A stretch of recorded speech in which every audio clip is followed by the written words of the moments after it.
How can a player with nearly 400 career goals for club and country, the all-time leading scorer for his nation, and the subject of over 300 million euros in transfer fees, be one of the most doubted strikers in modern football? How can a man who has conquered league titles in Italy still seem like a player of unfulfilled promise to so many? The answer is that Romelu Lukaku's greatest opponent was never on the pitch. It was never a defender or a goalkeeper. His greatest opponent, his most relentless challenger, has always been himself.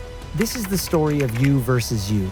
This is the story of how a young prodigy with a fiery mindset conquered his own doubts, the world's criticism, and a cycle of setbacks to become a footballing giant.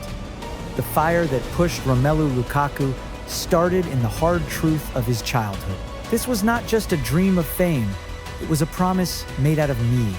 He often shares the story of being 6 years old and watching his mother mix water with milk, learning in that moment they were not only poor, they were broke.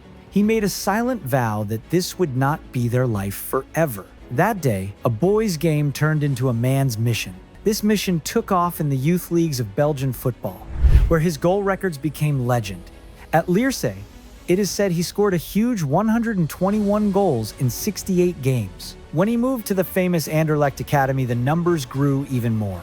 131 goals in 93 matches. He was a man among boys, a strong body with a striker's instinct that no one could teach. He made his pro debut for Anderlecht only 11 days after his 16th birthday, already seen as a wonder. But even then, his eyes looked to a bigger prize. On a school trip to London, he stood on the pitch at Stamford Bridge and was taken in. He told his teacher, "Give me a ball, and I will play here for 5 hours." He looked up to Chelsea's great striker, Didier Drogba, and saw his own future in that blue shirt. He was not just dreaming, he was planning. That sharp focus, that strong mind, pulled him out of poverty and into the light. His next step was to take on the world. In 2011, the dream came true. A teenage Lukaku signed for his loved Chelsea for a fee said to rise to £17 million, praised as the heir to his hero Drogba. This was meant to be it, the winning next chapter. But the Premier League is a hard stage, most of all for a young player. The Chelsea locker room was packed with stars. He found himself fighting for minutes against giants like Drogba himself and the record by Fernando Torres. He was a talent, but to the bosses at Stamford Bridge, he was not ready. The dream soon started to turn bad. Games were rare. The weight grew.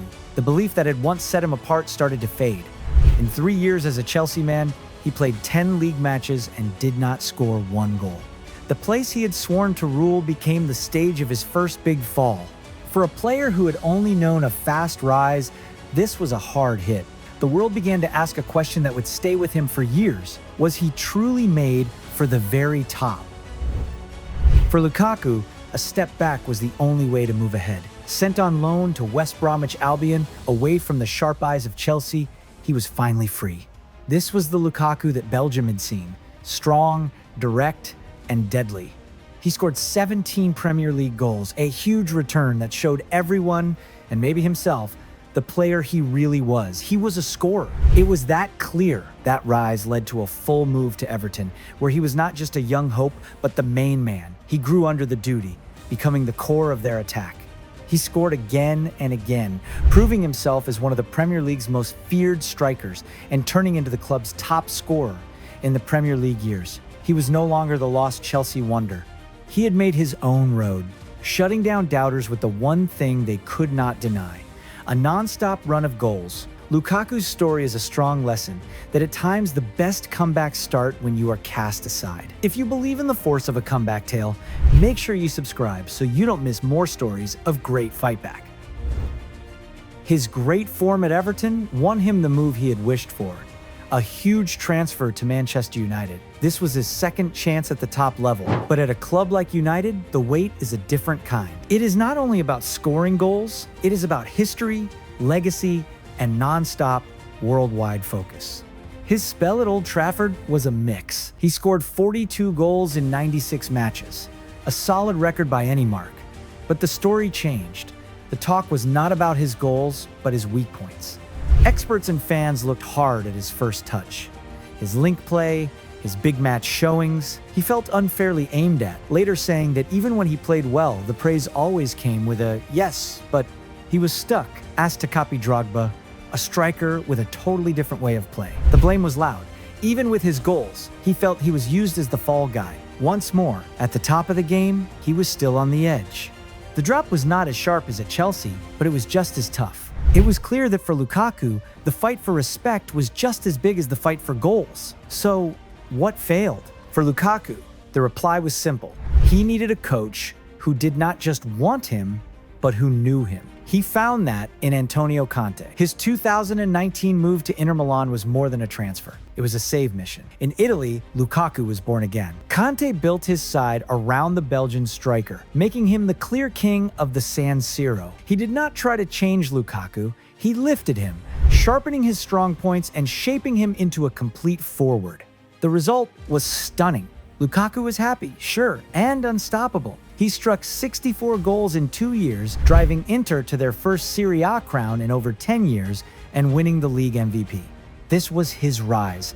This was Lukaku proven. He was not just scoring goals. He was leading a team to wins, breaking down the doubts that had haunted him in England. With a coach who gave him full trust, he became the player people had seen signs of a true world-class, title-winning striker. Lukaku's rise at Inter shows the great force of finding the right place. Tell us in the comments which coach you think got the best from him. And if you like this story, a like on the video would mean a lot. But the story of Romelu Lukaku is a cycle. After the biggest high, the old pattern came back. A huge 97.5 million move took him back to Chelsea, the club where it had all begun. It was sold as the return of the lost son, now a king, but the dream once more turned into a nightmare. A drop in form and a sharp interview where he spoke of his unhappiness made his second spell at Stamford Bridge fall apart. He scored only 8 league goals, far from the player who had ruled Italy. The cycle had spun again. The hero of Milan was now once more a cast-off in London. What came after were loans back to Italy, first with Inter, then with Roma. Then, in the summer of 2024, another turn. He made a full move to Napoli, rejoining the coach who knew him best, Antonio Conte. The bond worked again, and Lukaku helped guide Napoli to a great Serie A crown in the 2024-2025 season, the second of his life. It was another peak in his wild career, showing yet again that with the right trust and style, he is still one of the strongest strikers in the game. Romelu Lukaku's story is not a clear tale of success. It is a rough, deep, and human saga of a man in a non-stop fight. He has won league crowns, broken the scoring mark for his country, and drawn fees most can only dream of. Yet, he has also faced harsh blame, tough failures, and the heavy weight of hope. His path is the best proof of the theme of you versus you. Each time the world has tried to judge him, he has fought back. Each time he has dropped, he has found the strength inside to rise again. His biggest wins were not only the trophies, but the times he has beaten the doubt and the noise. Is he the smart star who never got the respect he earned, or the flawed hero whose tale is a hard story of what-ifs? Maybe he is both, and in that truth lies the striking and moving tale of Romelu Lukaku, a striker who has spent his whole life proving that the real rival is the one staring back in the mirror.